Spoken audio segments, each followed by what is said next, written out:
I call it the tyranny of secrecy. And this is how the shadow government uses secrecy to circumvent the U.S. Constitution and control Congress and the President and the judiciary. This is how they do it. I call it the tyranny of secrecy. You remember this? John F. Kennedy, perhaps the first whistleblower, maybe?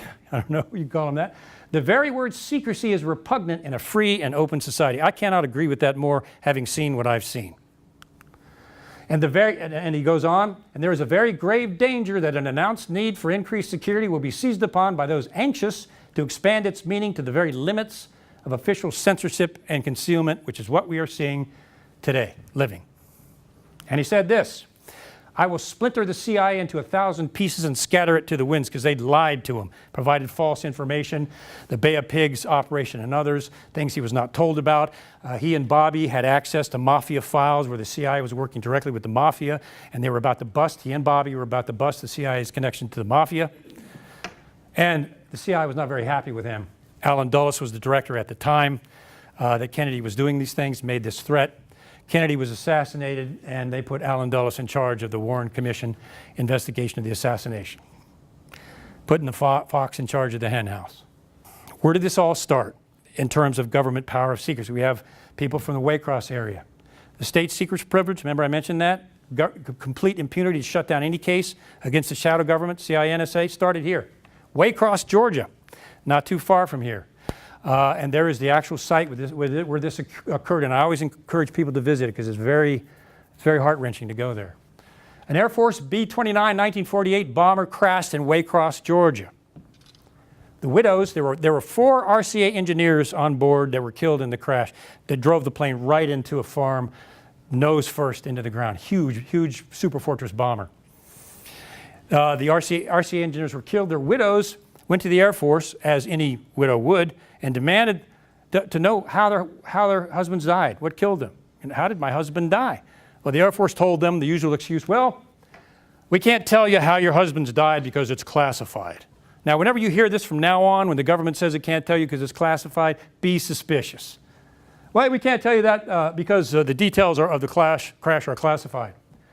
So the widows filed suit in court for the crash report. Okay, if it's classified, then we want to see the crash report prove to us that this was a result of a classified operation.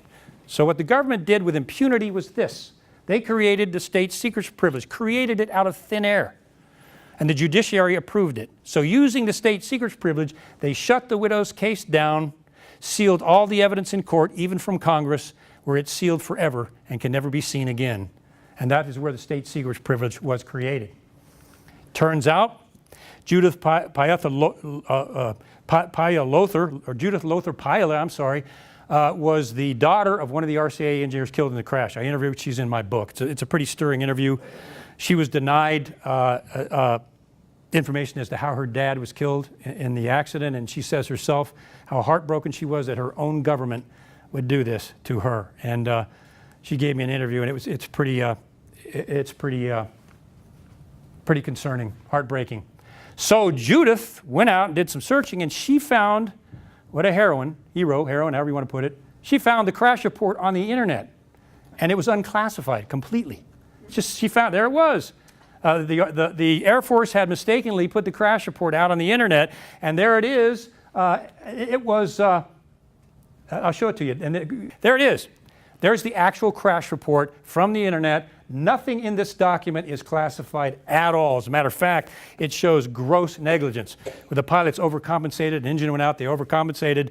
I think they had 4 days of training before they got on the mission to fly, overcompensated and drove that Superfortress right into the ground and killed these guys. Gross negligence. There was nothing classified at all about that, and yet they created the state secrets privilege to shut it down. And this case is still sealed to this day, despite this knowledge. It's incredible. There's Judy's mom, whose husband was killed in the crash, picture of her. So the point here, with this single thing, I'd recommend you go and look at the plaque in Waycross, Georgia. Judy made a beautiful plaque, and she gets into how the state secrets privilege was created and how tyrannical it is. Beautifully worded thing. I recommend you go there. It's the actual site where government secrecy began in terms of its tyrannical version. The most tyrannical power of the U.S. government is based on a lie, something that didn't happen and something that was not classified. And now the CIA and the NSA use this to shut down cases against their unconstitutional activity with impunity. Incredible. You can't sue the NSA for spying on you now because of the state secrets privilege, which was created based on a lie and the death of 3 innocent people also involving their widows. All right, so the shadow government controls Congress, manipulates congressional hearings. We've seen a lot of that. It withholds clearances from congressmen and senators. We want to know what's going on in Syria and how you're arming the Free Syrian Army. Well, Congressman Fred Mertz, sorry, but you just don't have the clearances to have access to that information. And if you try to get that information, it's a violation of national security, and at the very least you'll lose your seat in Congress, so I wouldn't go there. That's one way they do it. They classify documents to conceal illegal activity. If you want to conceal it, you classify it. They classified things in my book, illnesses. My family and son were poisoned. There were doctors' diagnosis of that toxic exposure, and they classified it. It's not classified about that at all. Now, it's illegal for them to do that based on executive order, but they don't care. So they'll classify it to conceal it from Congress. Classified budget information, they classify all the information necessary to rule the CI. Classified, Congress has no access to it. Block congressional scrutiny using the state secrets privilege. They actually control the White House. They blindfold the president. He is not aware of some of these operations, and some presidents in the past have not wanted to be aware of these operations, but a lot of the things that the CIA does, they don't tell the president they're doing them. Been there. They don't tell them or Congress that they're doing it. Major constitutional problem, but that's what they do because they've got the power to do it. They manipulate the president. Remember false intelligence given to George W. Bush caused him to make the decision to go to war in Iraq based on false intelligence manipulated by the CIA and given to a president, caused one of the worst wars in our history and destabilized the entire Middle East. They can influence a president's reelection. They can put so much remember Senator Schumer's statement? They can put so much pressure on a president that they can prevent him or her from being reelected based on how they work things around the president, the Congress, the cabinet, and other things. Donald Trump right now is surrounded by shadow government operatives, and it's really concerning. There are members of his cabinet that are starting to manipulate him in ways that are concerning a lot of us. A lot of Federal Reserve, Goldman Sachs people are being appointed to high-level positions. It's getting kind of scary. It's up to, you got to play carefully. That's one of the reasons they want to get rid of him, but, they're having an effect. Control the judiciary, the secret Supreme Court on behalf of the NSA, and of course the state secrets privilege. So the shadow government, the point of this slide is the shadow government controls all 3 branches of our government. Who's running the show? They are. And it's a complex system they've been developing for over 60 years. So if you want to conceal some illegal activity, if you want to conceal the fact that my family was poisoned and almost died, and when I filed all the evidence, it was all blacked out, you just classify it because you got the power. So if you want to conceal it, classify it. Congress goes to the CIA and they say, we demand that you give us all the information on the torture program. We demand it. We have authority over you, CIA. Of course, the CIA is like, yeah, right. But you give us that information. Well, then they destroy the torture tapes, and they claimed, well, we lost them. That's what they told them. We can't find them. We lost them after they destroyed them. So they said, all right, give us the documents. So finally the CIA said, okay, well, we always like to comply, so this is what they gave them. That's what they give to Congress. You can't read a thing that's in there. We've complied now, we're not giving you anything else, they said. All right, so we had the NSA surveillance program after Snowden blew the domestic surveillance program.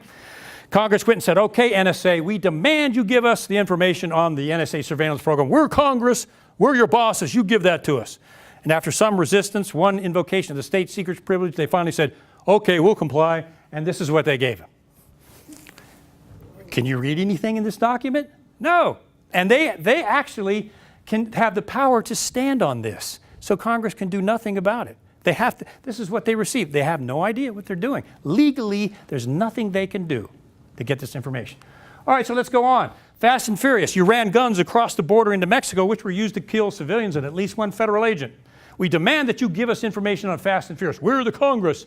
Okay, we'll give it to you. And there it is. That's the Fast and Furious document given to Darrell Issa when he was running the committee. Well, let's go on. 9/11, the most horrible event in U.S. history, maybe the world, happened. They demanded, the people did, a 9/11 report because we all wanted to know what really happened on that day.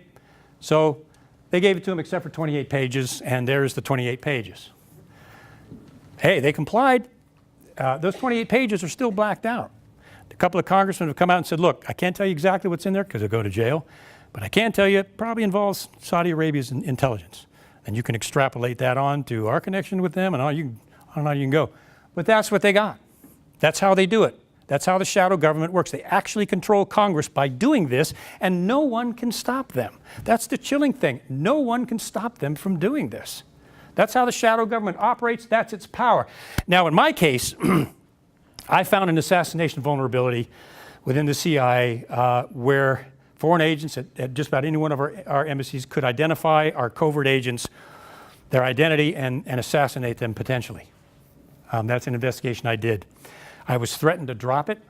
My investigation was destroyed 3 times. It was destroyed from the headquarters server in the agency, and my career was threatened to drop the investigation. More on that later. Why in the world would they do such a thing? So I was put on a base managed by the CIA officer who was rebuked by the Intelligence Committee for doing that, became my boss on a base where my family became gravely ill. They were poisoned badly. My son almost died. So did my wife. So I fought them. I gathered all the evidence. I sent it to the Congressional Oversight Committees. I sent it to Washington. I sent it to the CIA. And what they did in return was they put me under a gag order. They issued a gag order. My attorneys told me the evidence in your case is so strong that they can't drop your case. And they're concerned about what they're going to do. So they put me under a gag order. I couldn't talk to anybody about my family being poisoned or being sick, my house being broken into.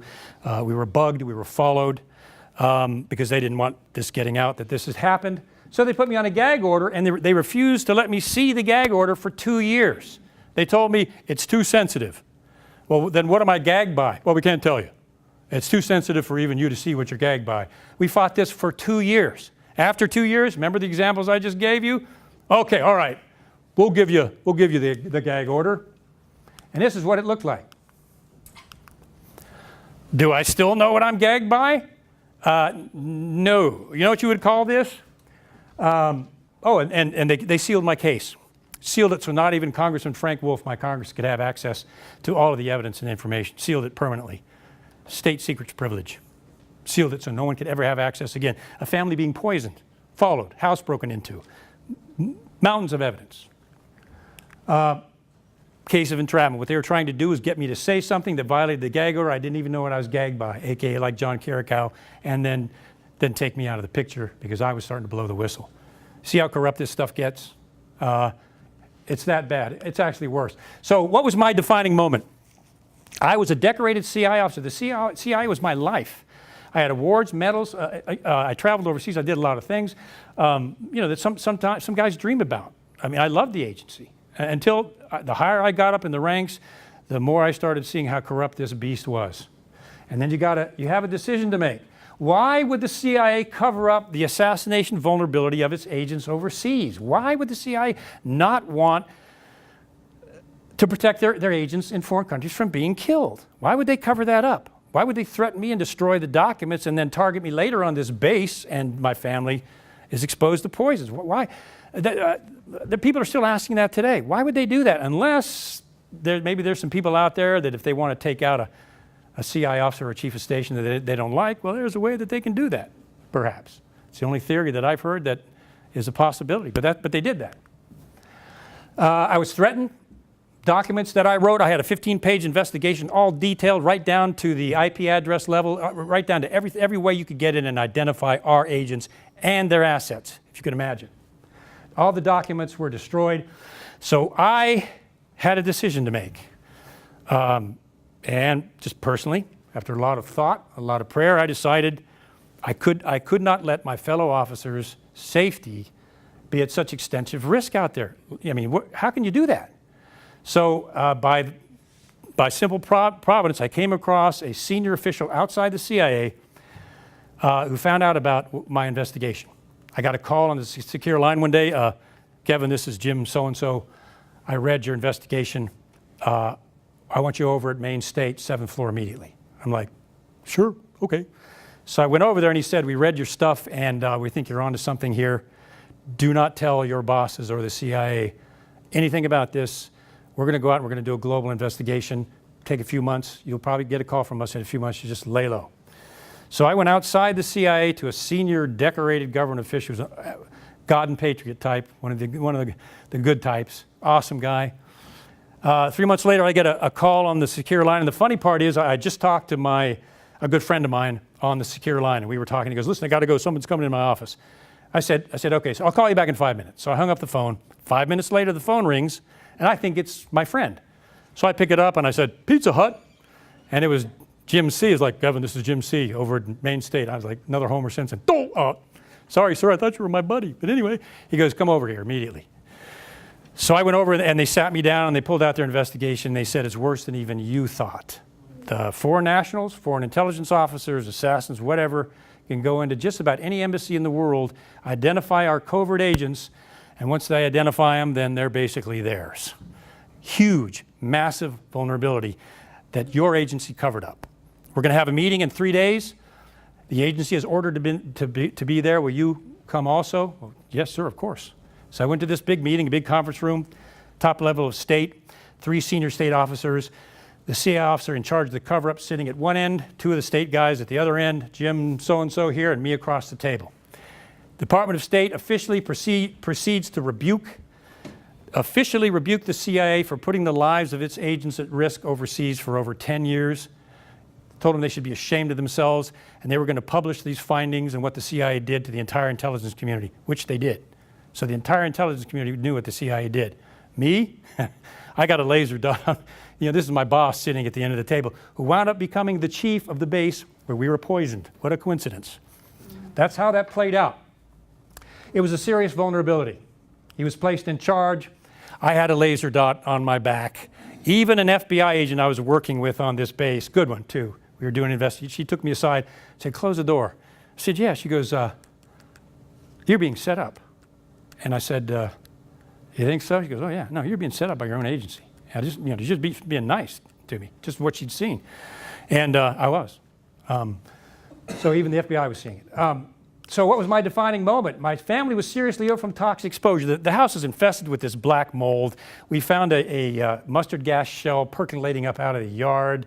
They had broken into the house and painted a chemical on the ceiling. It was like 3 days of the condor. It was just, there was a toxin in there that was a neurotoxin that was deadly. I documented evidence, doctor's diagnosis. I took my own secret samples of the house, got them processed from an outside entity. I got a full report from that entity saying the house was contaminated. The CIA took control of that document and blacked it out.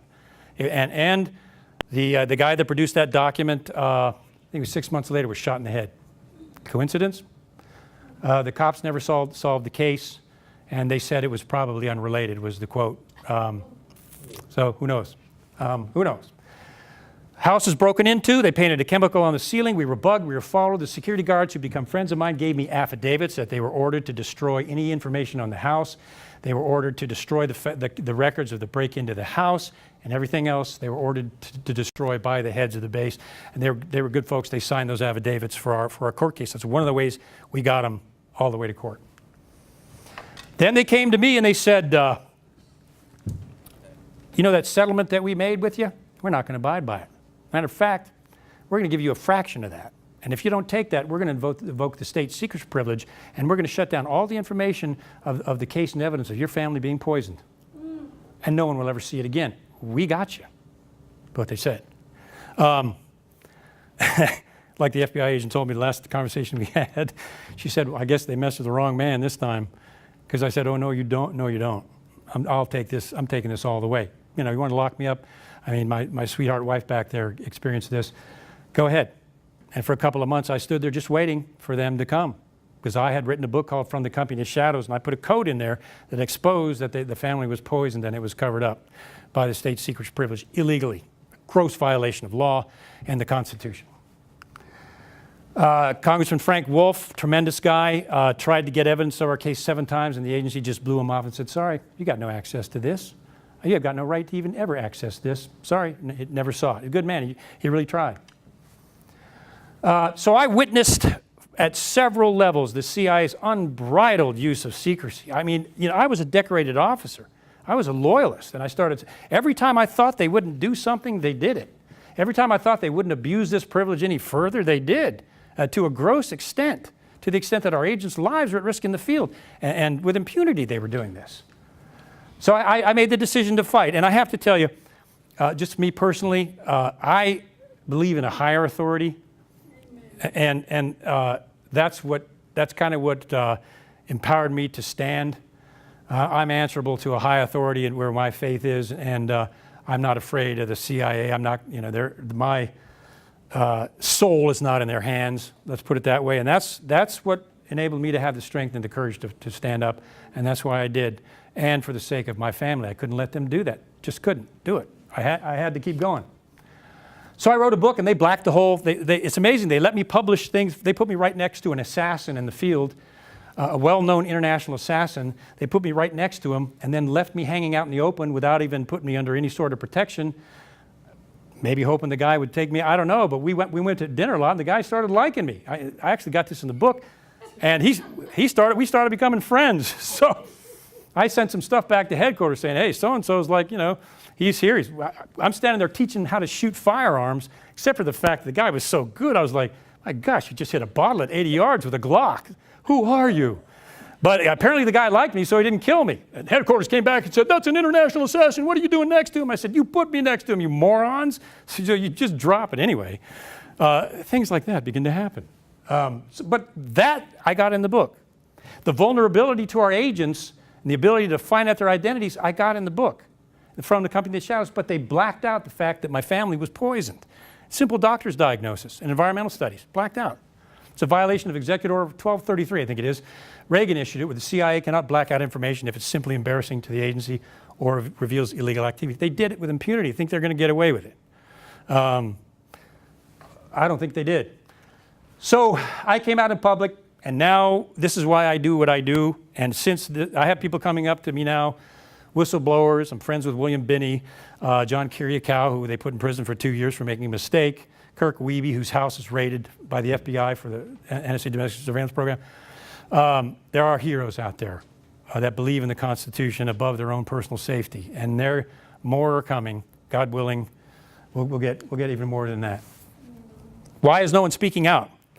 If we're seeing these things, and I know people who are, why is no one speaking out about these gross violations?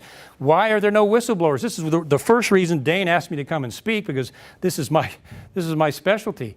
Why is no one blowing the whistle on these things? I just showed you all the felonies that the federal government, specifically the Central Node, the CIA is committing. Why is no one being held accountable? Why is no one blowing the whistle? There is a perfected, exact, refined process that the shadow government uses to secretly silence and destroy whistleblowers, and it works really well. I'll show you exactly how they do it. How do I know what I'm talking about? Let me just stop here a little bit and say this. I have no ego. I'm married. I tried that. My wife would slap me down. So I put some things in my book, not to make myself look like a tough guy, but to prove who I was. First thing they tried to do is tell me I could never tell anybody I worked for the CIA, till I provided documents where they just couldn't refute that. Then they issued threats about what I could and could not say. So I put some things in my book to prove who I am. And I think that's important because there's a lot of frauds out there, and you got to be careful. I was a branch manager in the CIA. I was an internal counterintelligence investigator. I was an internal staff security investigator. I was a polygraph examiner. I engaged and got an award for overseas counterterrorism operations. And I was a program manager in the military industrial complex for a very large defense contractor. That is my background. So I stood against, I guess for a total of 12 years, I stood against the CIA and against their abuse of secrecy. And we didn't know, soon I didn't know if I was going to be taken away any day. I mean, we lived with that, she and I together, for a good 5 years. So I put evidence. I actually filed a Freedom of Information Act request to the CIA requesting my performance evaluations for my time on the director's staff as his agent, for my time as a counterintelligence investigator, and for my time as a counterterrorism center operations officer. So after 6 months of fighting, they're supposed to have it back in 30 days. After 6 months of fighting, I got it back. I got my actual proof of who I was, and I put it in front of the company of shadows. And by the time I got it, there was nothing they could do because they issued it by Freedom of Information. The reason I did that was to prove who I am. or who I was, or who I'm recovering from. So no one can come and say that he's just blowing smoke. And I did that because I knew that's exactly what they were going to do. Okay, where are the whistleblowers? Remember I mentioned, as we get ready to close, remember I mentioned that the government binds everybody with a secrecy oath, a secrecy agreement. Remember that? I know, because I was one of the guys that executed those on people. In that secrecy agreement, you are bound by ever talking about anything you've ever had access to that's classified, period, anything.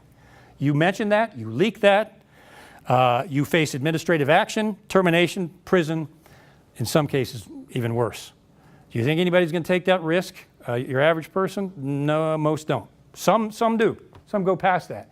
There's a massive complex system of secrecy and concealment. This massive shadow government has got a complex system all arrayed against that one man or woman who has the nerve to come out and expose this dark operation. The whole thing is arrayed against that person.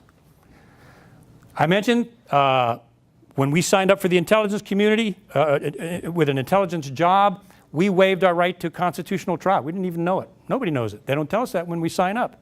I know because I tried that personally, and they told me, you got no right to trial. That's how I found that out. You have no right to trial. If you are an employee of the CIA or NSA, you have waived your right to a constitutional jury trial no matter what happens to you. There is a sequential perfected system to silence and destroy whistleblowers. Now remember, Congress issued the 2012 Whistleblower Protection Act. You remember that? We're going to protect whistleblowers. Remember the old Ron Paul thing? Okay, they're doing reform. Watch them. They issued the 2012 Whistleblower Protection Act. We're going to protect these whistleblowers. So you're protected now, so if you see anything illegal, come talk to us. Only problem? If you read down in the 2012 Whistleblower Protection Act, it's out there on the net, it says that any employee that has any access to any government classified information at any level is exempt from this act. That's what it says, right in there. So you got to read down to about the last fourth of the act, and there it is. In other words, you ain't got no protection if you're with the CIA and the NSA. You're essentially toast. And they prosecuted several people. Curacao, they raided William Binney's house, put him at gunpoint, when he was in the shower. I'll talk about it in a second. And just grossly abused. There was no protection. So Barack Obama in 2014 issued the Whistleblower Enhancement Protection Act because a lot of people staged an outcry over John Curacao's arrest and other things and said, wait a minute, how can you do this? This is censorship at its worst, government corruption at its worst. So Barack Obama issued the 2014 Whistleblower Enhancement Protection Act. So members of the NSA and CIA are protected now, right? Wrong. What do you think? In the act, it says, an employee of an intelligence agency can only report that illegal activity if they're currently occupying that position in that agency at the time. Just think about that for a second. I'm going to report that the CIA just killed 5 people in Afghanistan by assassinating them, shooting them in the head. But I can only report that if I'm sitting under the boss in charge of that operation. What do you think is going to happen to me? It ain't going to work. And that puts the person intentionally under the internal system of personal destruction because they have to be right there where they can get them if they're going to report this stuff. Can you see it? And I'll show you how they do that. Sadly, just in this general context here, the news media is compliant. Probably one of the most heartbreaking things is the news media is compliant with this whole system. Whistleblower goes to the news media. Most of them are going to let the CIA or the NSA know that they did that. So freedom of the press is no longer. If they've got the guts to proceed or the evidence, then they'll just invoke the state secret privilege and shut the case down and seal it forever so not even Congress has access. They have that power to do that. I've seen them do it. This is how they do it. They appoint, and this is the system. I want everybody to see the system. I want the system out there in public. So when they pull this, everybody knows what they're doing, what this complex system is, and they can recognize it when it happens. If someone is inside an agency and they see some really black program happen that is illegal and unconstitutional or human rights violation, I want them to know what they're going to try to do to you if you try to report this. And perhaps there's ways you can somehow constitutionally get that to people who need to know. Supervisors who comply are appointed. I was a supervisor, a branch chief. First thing they did was they took me in the office and they said, sit down. We want you to, 2 of your employees, we want you to rate them down on their performance appraisals because we just want them to know who's in charge and that they need to comply with us. And I said, well, sir, They're both high performers. I couldn't ask for a better employee. They said, no, we're ordering you to do that. And if you don't do that, if you don't comply with us, we're going to put a memo in your file that's going to stay with you the rest of your career. You know what they were doing? They were vetting me. What do you think I did? I answered to a higher authority. I came back the next day and I said, I rated them both high on their performance appraisals. That's what they deserved. They're good employees. I went and I sat down and said I rated them what they deserve. You know, make my day. So they put a letter in my file. I said, fine, do what you want to do. A year later, both of those guys are removed from their positions for corruption. But anyway, that's how they do it. The supervisor will take you in, take the employee in and say, you know, Jane or Fred, I know you're concerned about this incident in Syria, but you know, there have been other employees who've kind of reported that same kind of thing, and well, you saw what happened to them. You know, they lost their career, and sadly, they were fired, and you know, we don't want that to happen to you, so just be careful. Everybody knows what that means. Do it, and you're gone. If they proceed, they start being denied promotions that they are qualified for. They're put away in embarrassing assignments, which is a message to them and all of their coworkers. See what happens if you rock the boat. This is their method of operation. This is how they do it. Any reporting documents, any evidence that they have, remember the assassination vulnerability, is lost or destroyed. Oh, we can't find it. We don't know where that went. Well, it's not on the headquarters server anymore. We don't know what happened. That's what they'll do. Let's say the employee files a grievance, an internal grievance system with the IG, the investigations group that every agency has. Only problem is IG members, at least with intelligence agencies, are career members of that agency. I had someone come out that was a high-level IG member and tell me that when my case hit, they were so freaked out it was going to hit the press and they're going to find out what they were doing. The IG itself tried to silence me. The group that I filed a grievance with that was lost from the system, was supposed to assist me, I was targeted by the very group that was supposed to represent me. That's how they do it. It's part of the system. And the evidence that I had, and I had to go any much further on this, I had a full documented report of the poisoning, the doctor's diagnosis, the environmental tests I had. I sent it through official channels to headquarters, called, and they said they never got it. So having the access, I went into headquarters, I went down into the internal cable system, and I talked to Doug, last name not to be known. And I said, Doug, I sent this internal investigation file, and they say they haven't received it. And this is all through the internal channels, very controlled system. Doug went in there, I was sitting right next to him, he goes, I don't believe this. I said, what do you mean you don't believe what? He goes, it's gone. I said, what do you mean it's gone? It's officially tracked document. He goes, no, it's disappeared from the system. He said, I've never seen this before. I said, well, Doug, this has never happened. He goes, this doesn't happen. This is an official system. These documents are all tracked. This one is gone. I said, well, can we get it back? And he goes, no, man, it's gone forever. I don't know what the heck happened here. I left there and I'm like, ooh, man, the fun has started. So let's say the employee files a legal suit. Now, this is in chapter 25 of the book, I think, Tyranny of Secrecy. Let's say the employee files a legal suit against the CIA or the NSA. And this is where it gets fun. They let me publish this in the book, too, how they do it. They just wouldn't let me publish who they did it to. This is how they do it. You file a suit against, let's say, the CIA. The CIA will block any outside attorneys and only let you use an attorney approved by them on their list. Kangaroo court already? Maybe? It gets worse than that, man. The CIA demands all of the evidence that your attorneys have or you have. They demand you have to provide it to the CIA or you've committed a national security violation. Even notes with your attorneys that are taken in their office have got to be turned over to the CIA and controlled in CIA locked safes, then classified by the CIA, even though it's your evidence and your attorney's notes. That's what they do. Otherwise, you've committed a national security violation. Then they hold and control all documents, everything, control of the case. My attorneys they had documents. They demanded the CIA give them a safe. They were never provided that. So all of my attorneys' documents and evidence, the evidence of my reports, were forcefully kept in a safe inside CIA headquarters where we never saw them again, never saw the light of day. They classify all unclassified information. The outside environmental report I secretly had done was blacked out. The guy was shot in the head. Who knows where that, I'm not going to go there right now.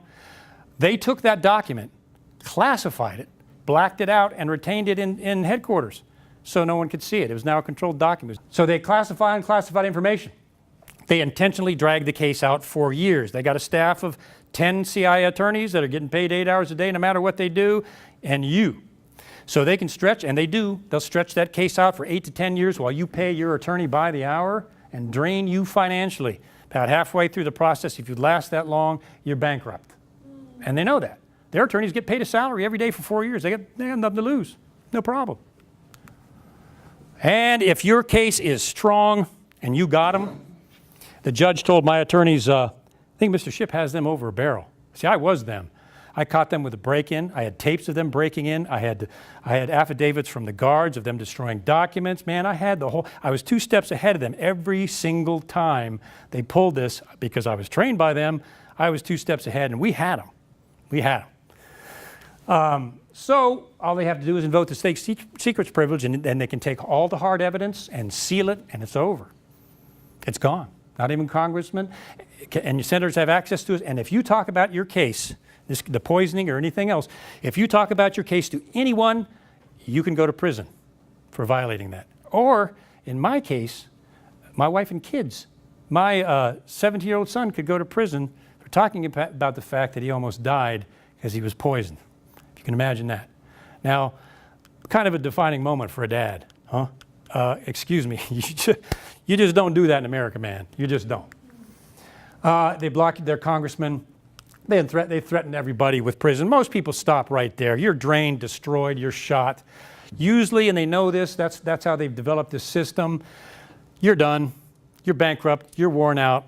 People get PTSD. Everything just falls apart. Most people stop right here. If you are an exception to the rule and you keep going, they search your travel records, your credit cards, anything that they can find against you, that they can use against you if they have to go that far.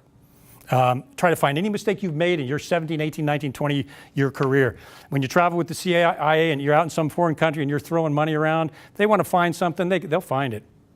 But that's what they'll do next. In my case, I was ordered to finally evacuate this base. They destroyed all of our personal property. Everything in that house, everything we owned was destroyed because it was contaminated. We lost everything. Baby pictures included, everything. Kids lost all their toys. Everything was destroyed. That part was blacked out in the book, of course. But that's what they did. And then they ordered me to use the government credit card when we evacuated from the house. So as we're traveling, I get a call from a company called ServPro. I'm not down in ServPro, but this particular office, my wife had some priceless heirlooms from her grandma, a table and a buffet and things that were priceless. They were heirlooms. And those are the one things that we had this decontamination company decontaminating because, they're my wife's heirlooms. So I get a call. They say, you pay us the full amount for this decontamination by tomorrow, or we're putting all your wife's stuff out at the curb, and people can just take it as they will. I said, well, you've got tomorrow by 9 o'clock. So I took the credit card and I charged for the decontamination of the stuff that they'd contaminated my wife's property. They turned around and said, you've abused the government credit card. We're going to get you on that. And I said, no, back up a little bit. You ordered me to use that card for the evacuation. You contaminated this stuff. You want to keep fighting, we'll do this. But that's what they tried to do. It's exactly the same procedure is what they tried on me. It didn't work. I have seen this happen many times. I was a counterintelligence investigator. We had cases of internal employees. Many of them had not done a thing. They had blown, there was some indication where they were reacting to some things. And one of my strong points was getting them through and finding out it was nothing. But we had some big cases. One of mine went to the president. But generally speaking, your average employee are under such stress because they're under investigation in the Counterintelligence Center. The next step is, you're under a lot of stress. You're not sleeping at night. So we recommend you go down to the Office of Medical Services, and they'll help you cope with your stress so you can sleep at night. If the employee doesn't know better, they're like, okay. So they march down there, and they sit in there with this CIA psychiatrist, many of which were involved in MK Ultra kinds of things. So you're not really dealing with an above board person. And they sit them down and they talk to them about their stress and how to handle it. And they're writing down disgruntled, paranoid, insubordination, and then they put that in the file. And if it ever does see the light of day, if it ever does go to court, what do you think they pull out? Well, we did an analysis of Joe Schmo, and they're disgruntled, they're paranoid. I know, because I sent some people there. And now they think they got the documentation, unless people know they do this. Now people know they do this. So if they try to pull it, judge or investigators, now you know you better check and make sure whether this document is legitimate or not. Then what they'll do, I think they did this in, may have done this in Kirk Wiebe's case or Thomas Drake. They accuse you of security violations. You've committed a security violation. They raided Thomas Drake's house because he went and revealed Trailblazer, the NSA domestic surveillance program, nothing classified. They raided his house. They raided Bill Binney's house. He opened the shower and the FBI had a gun to his head. He committed no crime. So they'll accuse them of a trumped-up security violation, which brands them as a security threat, and then they can harass them and surveil them in their own mind. They're now legally can break into their house and surveil them. That's how they do it. That's the system. They've been utilizing this. There have been thousands of lives that have been destroyed by this system. Thousands of lives. Not just in the CIA and the NSA, but also in the military. Some of you out the military know what I'm talking about because it's happened to you. I've spoken to many of you. This is the system that they use. It's a refined system of entrapment. They do it because it works on most people. What they do strategically then is they begin to destroy the employee financially. If they can't get you, this is how wicked they are. If they can't get you, they'll go for your family. Like the mafia. Of course, they've been connected with the mafia. They know those techniques. If they can't get you, they will go to the thing that you love the most, won't they? They'll go to your wife and your kids. They will. And they'll try to destroy you financially. They'll drag you out with large legal bills. In my case, they raised all the interest rates on my personal loans within that agency's credit union, so they were unaffordable. And when I went in and I demanded to see who did it, the head of this credit union didn't know what they were doing. And he said, my gosh, I've never seen this before. This looks like some kind of retribution. I have him on tape. And then they got to him and I called back and he goes, oh, well, I don't know anything about it. I can't talk now. And then the person who wrote the loan disappeared. She doesn't work here anymore. Raised all the interest rates. Then they blocked my retirement funds. I went to OPM and OPM said, well, we've been ordered by your agency not to give you your retirement funds. That's a felony. That is a flat out felony. So I called the OPM and I said, Mrs. So-and-so at the OPM, do you realize that you're committing a felony by withholding my retirement funds so my family can survive? She's like, I said, no, go check the regulations. I had my retirement fund in 1 week. I have them on tape, the agency on tape, saying that's why they did it. And this is my evidence building.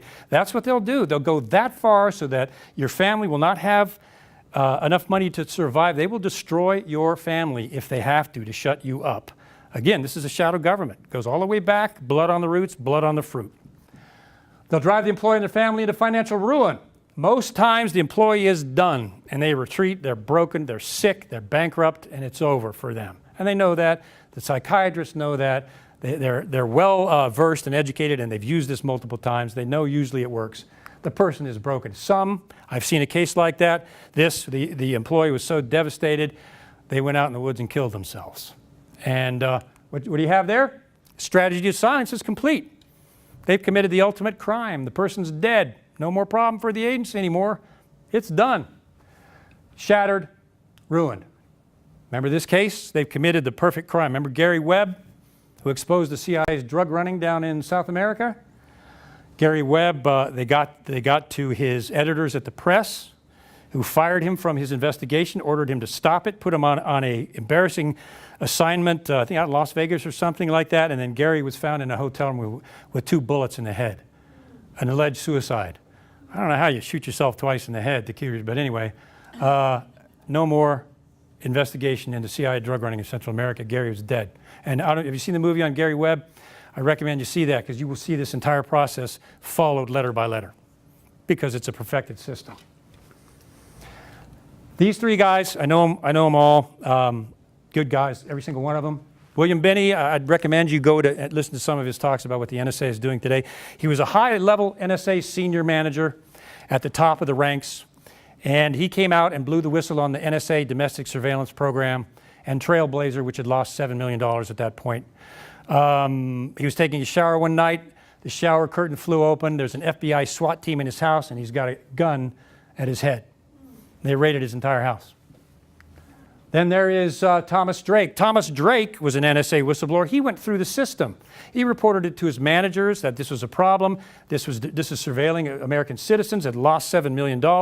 Something needs to be done about it. He went through his supervisors and went through the system. His house was raided by the FBI. He was arrested and charged with espionage.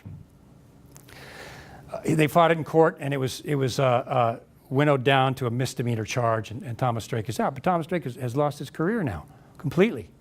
This was the case that Edward Snowden cited when he said, this is why I didn't go through the system.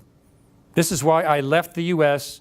and reported it to the British newspaper, because I saw, this Snowden saying this, I saw them do this to Thomas Drake, and I knew what they were going to do. And you know what? Edward Snowden's right.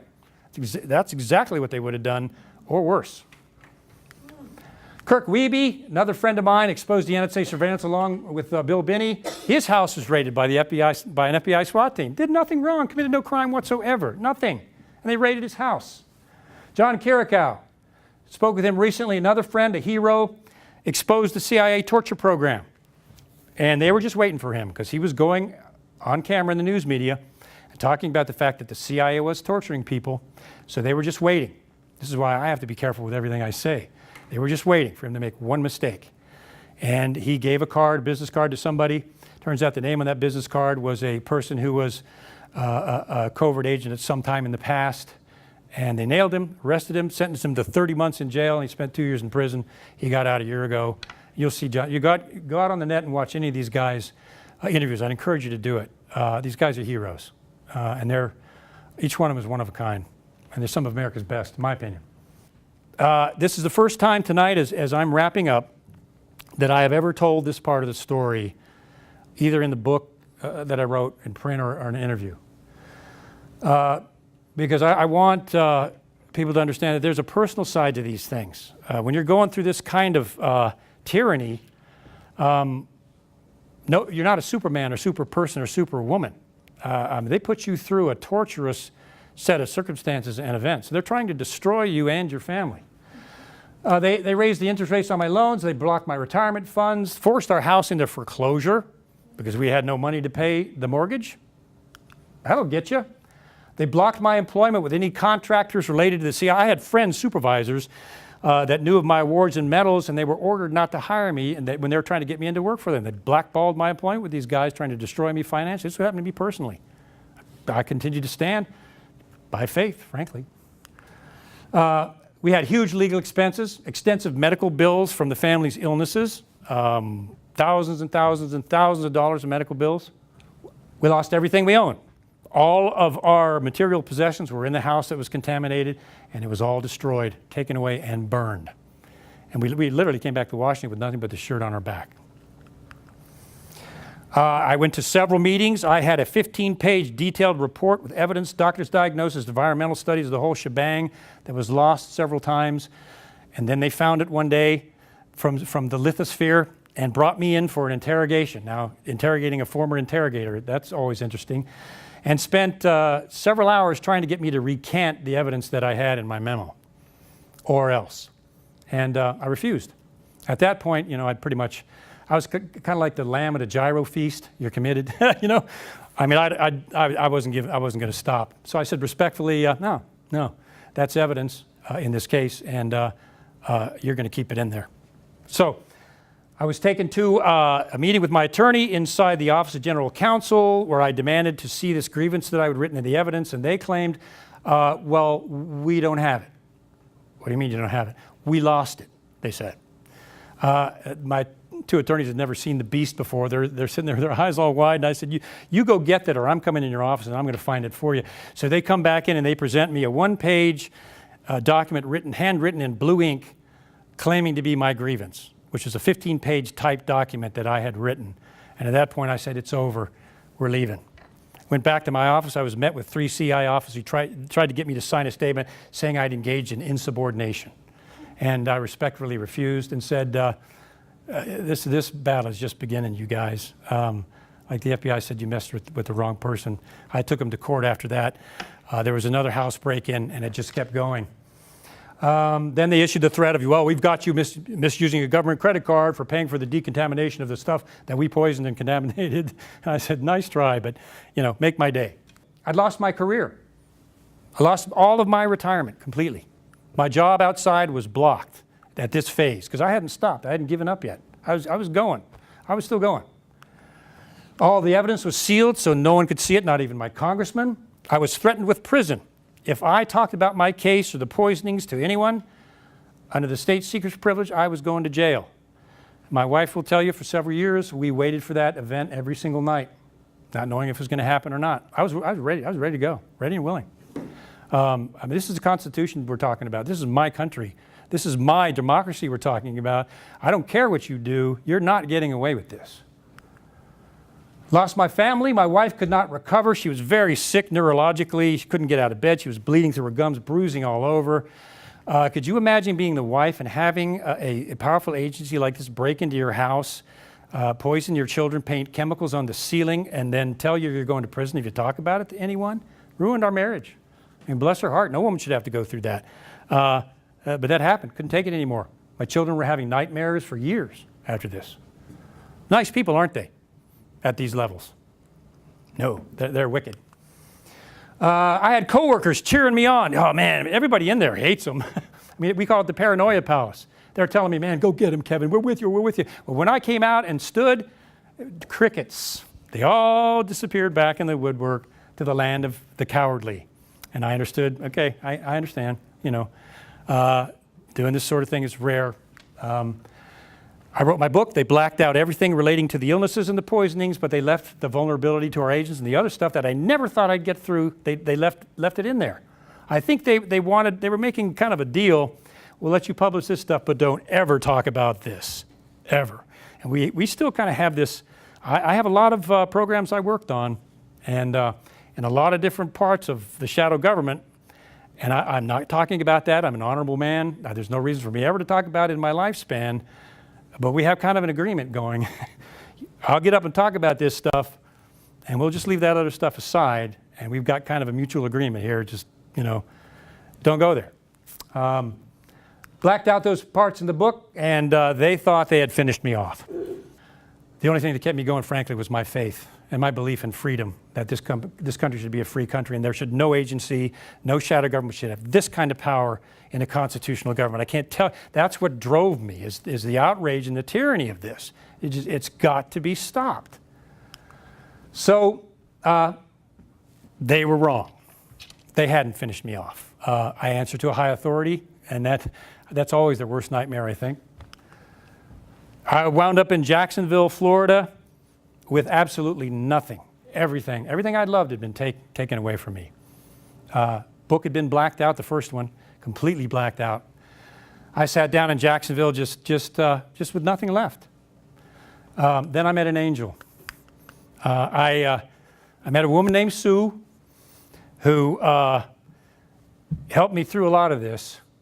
When I was outraged by what had been done, she listened to my stories, gave me an ear about the betrayal that I had just suffered.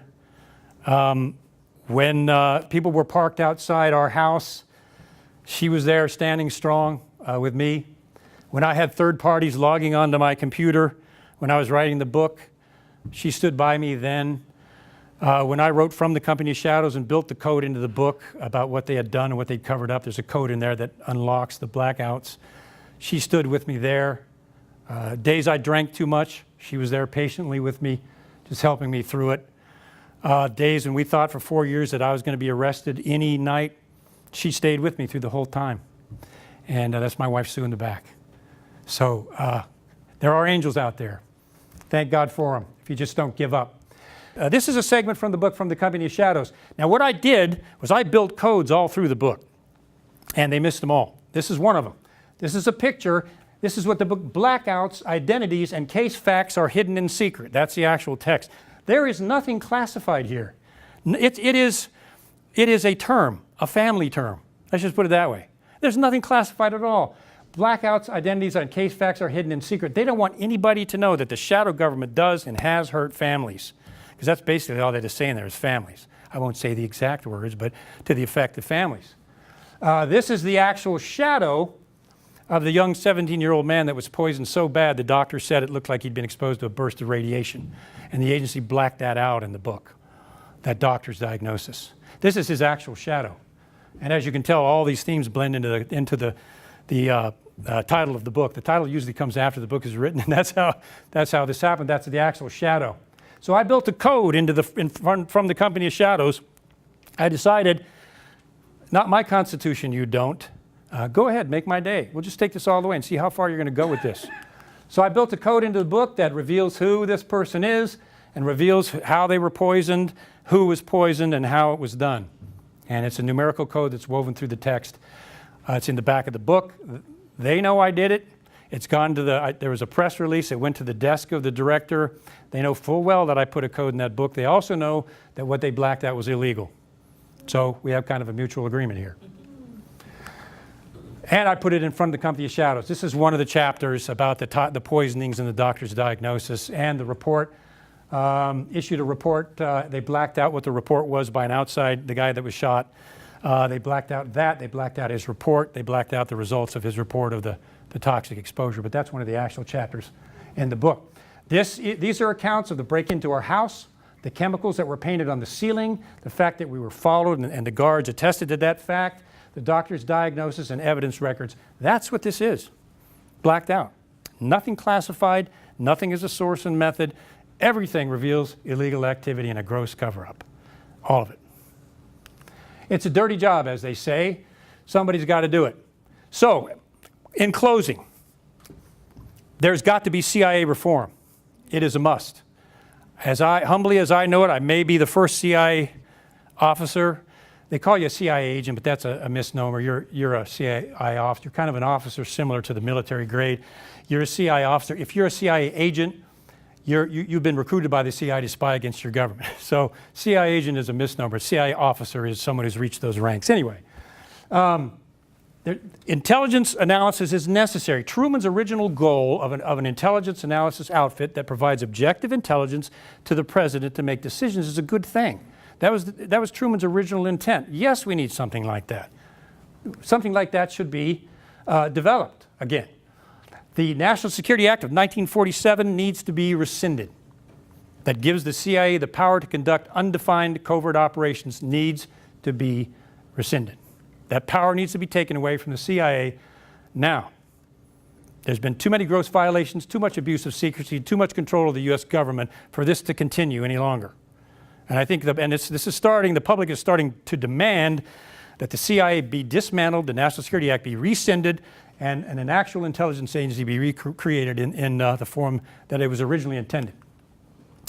Dissolve all CIA covert action. Every single one, the majority ones, have been an abject failure and backfired and caused national security to be hurt worse than if that operation has never been done before. That's what corruption and secrecy will do. It will backfire every time, and it will wind up coming back and hurting national security, not helping it.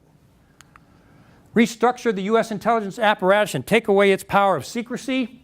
Restructure it so that it has congressional approval, and that monster is put back underneath the Constitution. If we want to survive as a constitutional republic, if we want to survive, that's got to happen.